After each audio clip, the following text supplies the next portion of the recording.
So John, tell us, how did you get started on being a top influencer online?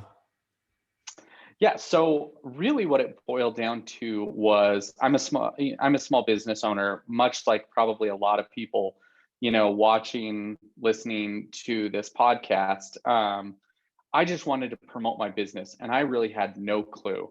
I just saw that people at major magazines covered things and it started blowing up business. Huffington Post writes about your business, or TechCrunch, or Mashable, or these companies write about your business.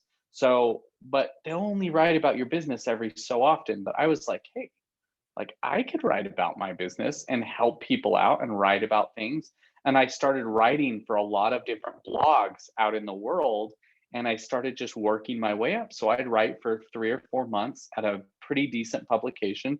And then I'd go to a little bit bigger and I'd say, hey, I have a little bit of a following. I have a lot of content. I have really good ideas. Let me share this with your audience. And over time, over the course of like 3 or 4 years, I worked my way up from, writing on my own blog and Joe Schmo's blog to writing for the Huffington Post, writing for Entrepreneur, writing for Mashable, writing for TechCrunch, writing for Wall Street Journal, writing for New York Times. I just kind of worked my way up, and, they only write about you every so often, maybe like, once a year, once every 5 years, or once in a lifetime. But if I write about it, I can talk a little bit about things that are relevant to my business and throw my business into the mix every now and then and gain a trust and gain following. When you gain trust online and you help somebody out, like when you truly help someone, they'll come back to you. They'll trust you. So trust doesn't happen overnight, but if you can help someone, trust will start building up. So that's kind of why I started and how I got into it. That's awesome. That's really awesome. Now, you went on to, doing some motivational speaking. So how do you help people find like a sense of meaning in their lives?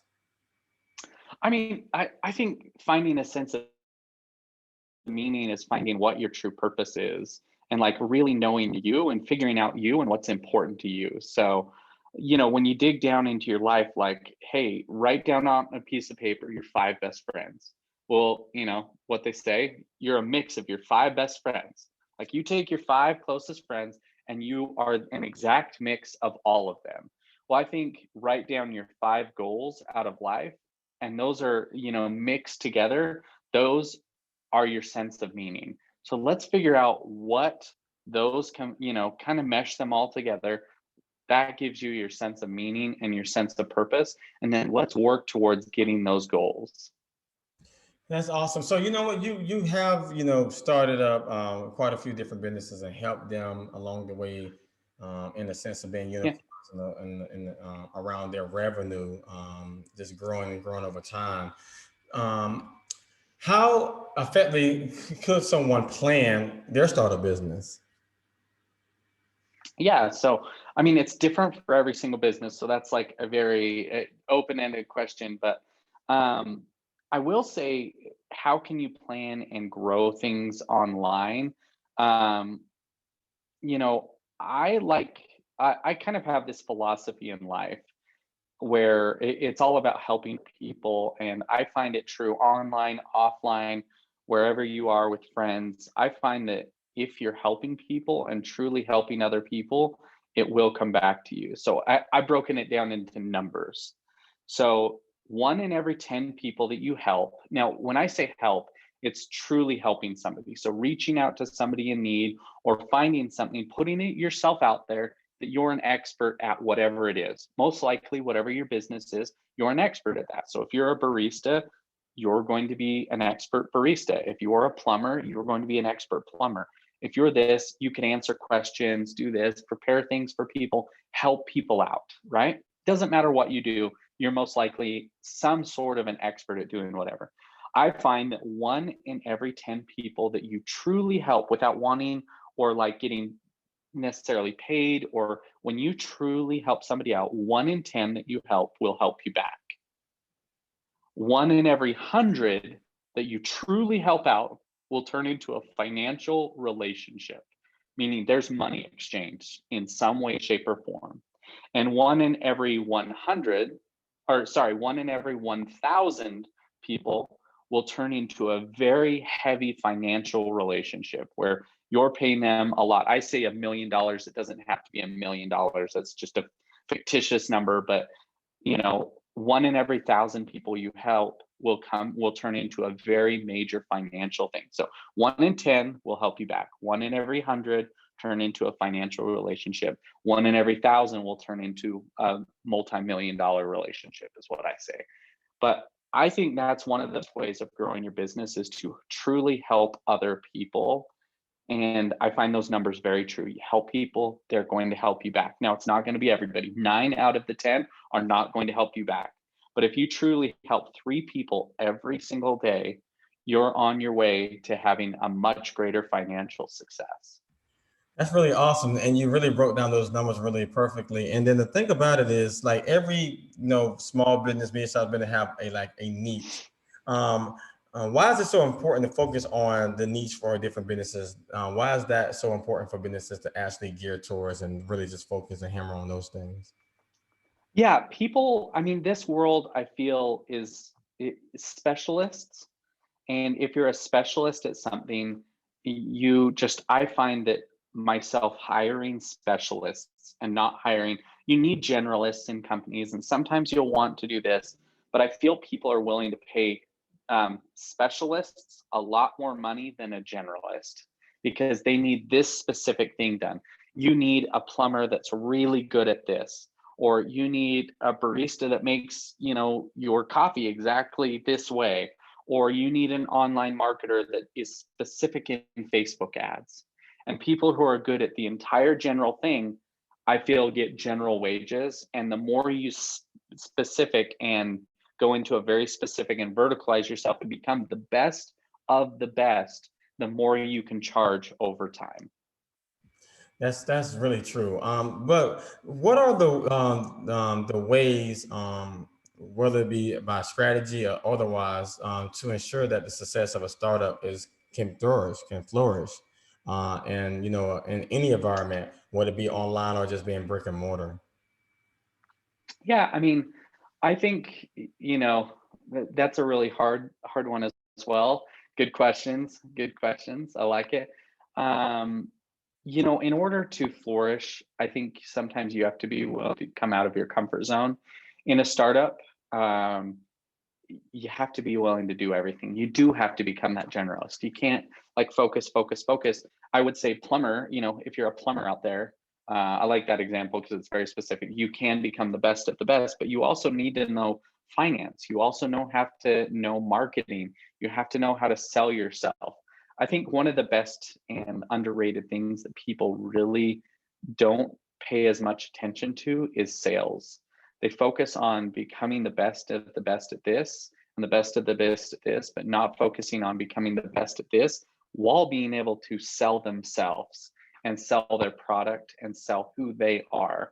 That's where I really like the helping people, because if you help somebody, generally they'll start selling for you because they like you and that likability, and they want to help someone back. So if you're not the greatest, you're more introverted or not. If you help, 10 people, one will help you back. A lot of times that will transfer into them referring someone on to you, or them having a really good experience, or them reviewing your business online. So if you're a local small business, a lot of local small business has to do with, and a lot of success is driving customers into your local business. So if I'm a local business, I'm going to start with like Google reviews and really, really focus around one, making sure my place of business is set up in Google, that I have a physical location, and focusing on reviews for those things. So I'm going to help people. And anytime I help somebody, maybe ask them after, hey, I just helped you out. I actually do this for a living. I did this maybe for free for you, or, less of charge. Can you make sure to go give me a review on Google, or a review on Facebook, or a review on whatever site that may be, or multiple sites? Reviews, I find, especially with local businesses, can make or break a business. If you're a restaurant, it for sure can make or break your business. Yes, there's great things out there. There's the DoorDashes, the Uber Eats and stuff. If you're a restaurant, I would get on those, but make sure, like some of the best restaurants I've ever seen, do this, they'll put a little flyer in there and make sure you have the thing, give you an extra dessert sometimes. Like this is DoorDash. It ends up costing a lot. But then they put a little note in there being like, hey, thanks for valuing us. We're a small business, and little handwritten notes. And they're like, can you make sure to review us on Google? Because that helps us. And all of a sudden I'm like, oh yeah, of course. Well, I'm going to give you 5 stars on Uber Eats, and I'm going to give you 5 stars in DoorDash or whatever, whatever delivery service it is. But I'm more likely to go back to that store. But also, I'll give them a review. And then when I go past that restaurant, I'm a lot more likely to see them. So focus a lot on reviews. Reviews will make or break your local small business. That is true because I literally sometimes make my food decisions by looking at reviews that other people have written For sure. in their hand, right? Yeah. That is Yeah. true. And I think most people do. I don't think general population's like, oh yeah, let's go get Thai, and they don't look at any reviews. No, they go straight to Google. They Google Thai food or Indian food or Chinese food or American or burgers or pizza, whatever, and it's normally on like Yelp and Google, it's sorting the best restaurants with the best reviews at the top. So if you don't have those, you're not even going to show up. You're not even going to get the opportunity for people to see you. So focus on those. And it's the same if you're a plumber, if you're an electrician, if you're almost any business out there, people are searching online, and Google or DoorDash or Yelp or Home Advisor, they're all going to sort you by the top reviews. You won't even show up. That is literally so true. So one of my final questions, what are some of the platforms you believe can help, bring visibility to a small business, like a Twitter or Facebook? Which one of those particular brands you feel can bring that visibility to the audience for small businesses? It really depends on what your small business is, and what you do. I find that not a whole lot of people are looking for plumbing services on Twitter. But if you're, an app there and you're trying to build a little software app and you're going to the business world, that's a pretty good place. I find that most people on Twitter, you have like half a second to get their attention.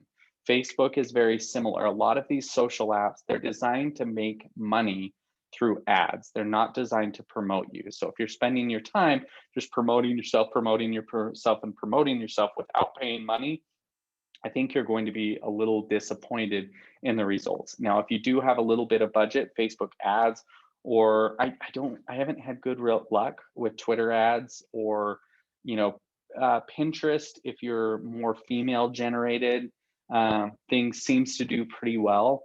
I find like almost every dollar I spend there, it's almost a break even on Pinterest. Facebook, I find it's really good at driving, and they have their revenue generation online, like tapped and dialed in. But if you're not like an online business and you're like a plumber, stuff like that, I would say go with like Google Ads, or Bing Ads, or more like one of those type of platforms, and pay money to them, or focus your attention on that over a social thing. For example, I Twitter 5 years ago, I have millions of followers on Twitter, literally millions of followers. And 5 years ago, I would say my average tweet got around 2 to 300,000 impressions, and probably got around 5 to 6,000 clicks. Now my average tweet gets 40 clicks. So it's gone down literally 500%. And I haven't changed anything that I'm doing. It's only gone up and grown, but I'm getting less and less clicks because it's not being seen and not being seen and not being seen. There's so much noise, but not a whole lot of people clicking. Same on Facebook. I have a lot of followers. I'm verified. I'm all these things. Unless you're paying, you're not going to get the attention. So I just have not had as great of luck with social networks as that. But if you're a small business, I have had a lot of good results if you're pushing people towards your product and getting them to review it. So I don't know. I'll push you to get those reviews more and more and more, because those are huge for small business owners. And then sales, like just sell, sell, sell, sell, sell. So many people think like, sorry, this is another total rant, but a lot of people think that, you have to have your product perfect. You don't. Just go sell it where you're at right now and try, and iterate and iterate and iterate. But make sure you're selling along the way. Absolutely. Mr. John, it's been a pleasure. So tell us, drop the bomb on us. Tell us how we can locate you, how we find you.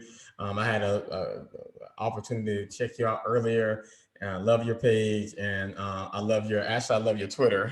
It's actually Thank you. a lot of stuff there. So tell us, how can we locate you on those particular items, those platforms?